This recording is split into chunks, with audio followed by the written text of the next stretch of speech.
at McKinley Elementary School today for a couple of reasons. First, we have a book giveaway that is being facilitated by Access Books, as well as the Book Foundation, where we're giving away books to students at McKinley Elementary School.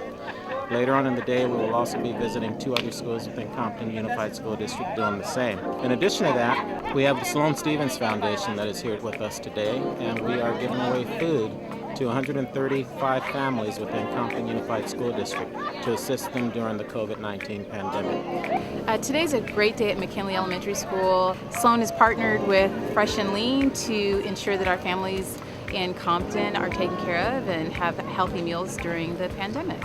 The principal and superintendent and administrators have ensured that the kids have books, access to resources from their teachers, in addition to some healthy meals for all of the families in the school. We're excited to be a part of this and to participate with the school district. We're all community and want everyone to know that we're here to support them. God bless you.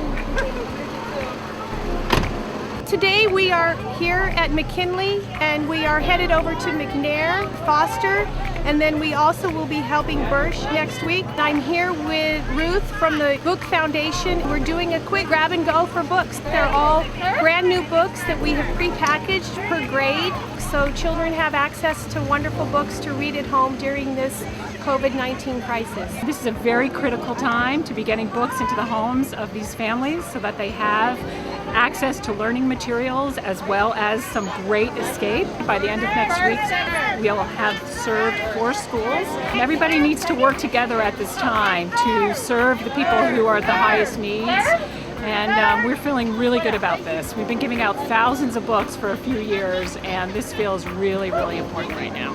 Once again, we'd like to thank the Sloane Stephens Foundation, Access Books, and the Book Foundation for what they're doing here today.